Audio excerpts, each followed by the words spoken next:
Thank you all for coming. Go ahead. You need to. Thank you all for coming. I won't have a bunch of detailed information today, but it's still a significant announcement event. It's still a sorrowful and a somber moment in the investigation, but it's something we've looked forward to and anticipated for almost 2 years now. And I'm sure you're all aware of the tragic and horrific death investigation of 5-year-old Cairo Jordan. That began April 16th of 2022. And on that date, a local mushroom hunter found a brightly colored suitcase with the Las Vegas motif in a wooded area in rural Washington County on Holder Road. Cairo was 5 years old at the time of his death. And since that date, our detectives have worked tirelessly to bring justice to this case and justice for Cairo.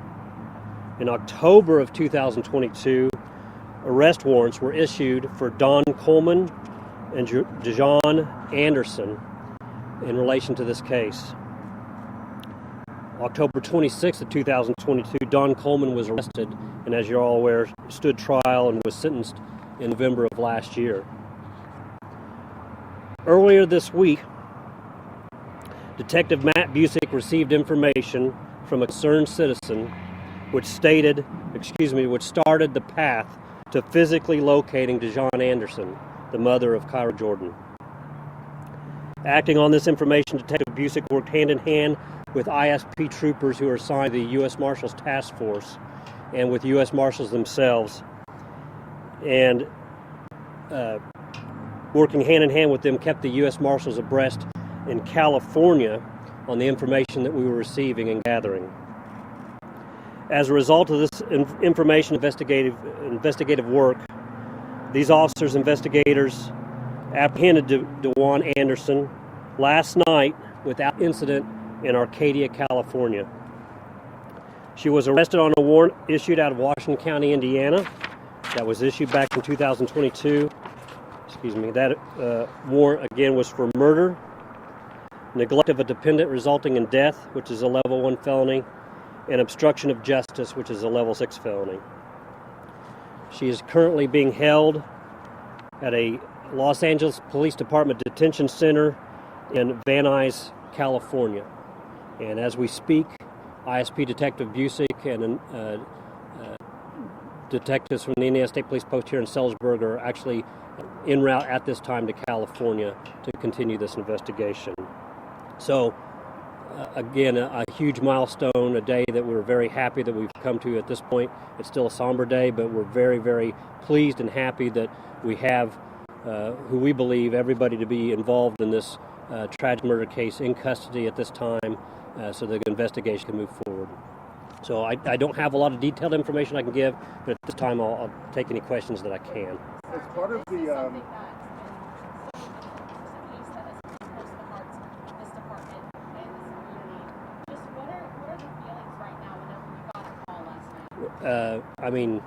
elation, and it's a somber moment when you think back to the whole story, the whole case.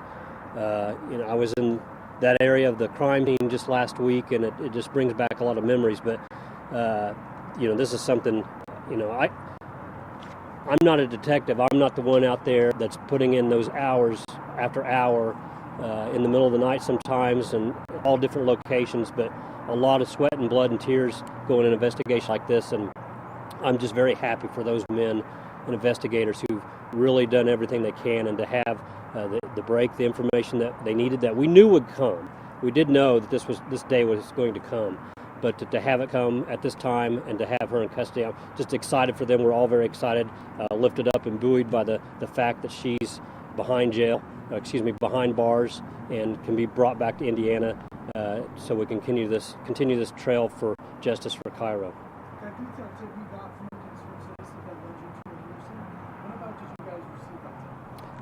You say when? Roughly earlier this week. It was relatively recent information.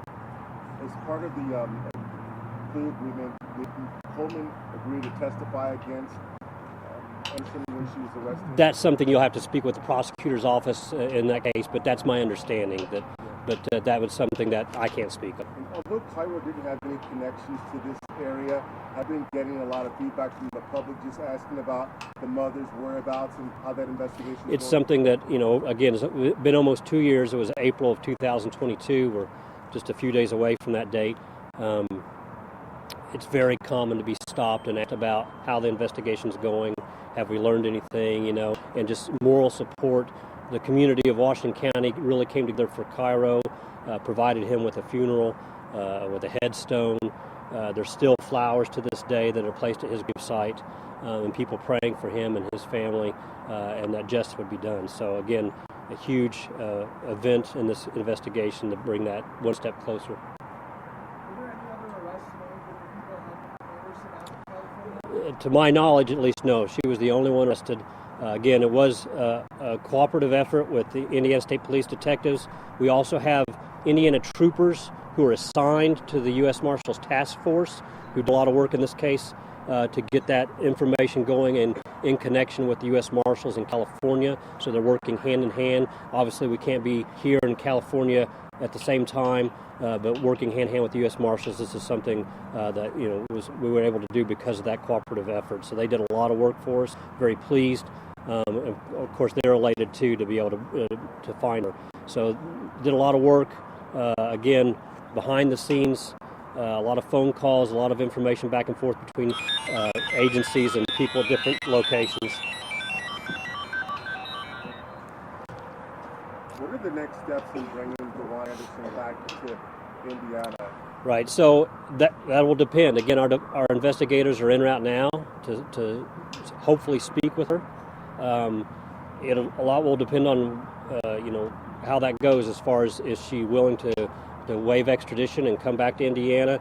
If not, that will take a process. That's a process that would probably take at least 30 days for that to happen before she'd be sent back here. So that's something for the prosecutor's office to work with and to work on right now. Can't give any timeline, but it could take time. A lot just depends on what happens. Do you know anything about any details about the state she was in at the time of arrest? The state, all I can tell you is that when she was located, she was attempting to board or in the process of boarding a subway, or I should say a form of public rail transportation that's common out in California in that area. So she was mobile, she was walking when she was taken into custody. So that's pretty impressive that they were able to track her down that many miles away, and the fact not that she was at a home or anything, she was en route moving. Right. I can't get into all the details, exactly how long they were watching, those types of things, but yeah, it's just great work. Again, the U.S. Marshals were very appreciative of everything they've done for us here today, and the authorities in Los Angeles. Again, she is in a Los Angeles Police Department jail in Van Nuys at this moment. Whether or not she'll stay there, I don't know, but they're working hand in hand with us so that we can move this case forward. Did she resist at all? To my knowledge, there was no resistance. She was taken in without custody, without any incident. She was taken into custody. That's really all the information I can share at this time again, but we're just very excited that we're at this moment. So almost 2 years in coming, and now we can move forward. So a big relief, when this case started on that evening of April, there was a ton of unknowns. We had no idea who we were dealing with. Young Cairo, was tragically taken without any identification there with him. So we had a lot of work to do, and our first task was just to identify who we had. And there was a lot of speculation by the public and people in the different industries about what was going on. In the end, it was good old-fashioned police work that led to all these answers. And I can't praise our investigators and detectives enough. And no outstanding suspects after this? At this point, to my knowledge, yeah, we have everybody that we believe related to this case in custody at this time. What has it been for you to see your community that you guys serve just really come together, and then finally there's glad being at the tunnel, there's Right. being completion, and it's just, Right. just what has it done to you these last 2 years? I mean, again, it's a small community, a rural community, so to see everybody come together, which they always do, but just to see that public support and know that they're standing behind you and giving, if they could do anything, they would. So we're just thankful for all their help and for their thoughts and prayers through this whole process. I'm sorry. Yeah, the warrant that was the warrant that was actually issued back in October of 2022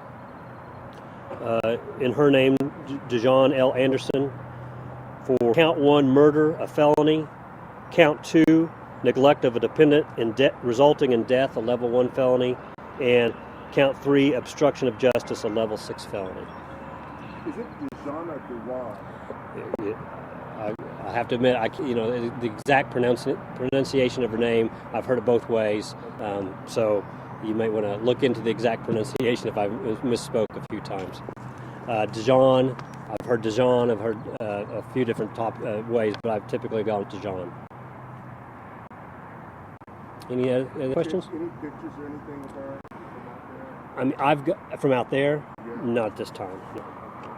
So, again, through your sources, if she's in custody out in California, there may be something you guys are able to do. But I don't have anything like that at this time. Just the former mug shot that we had from the prior investigation, early in the investigation.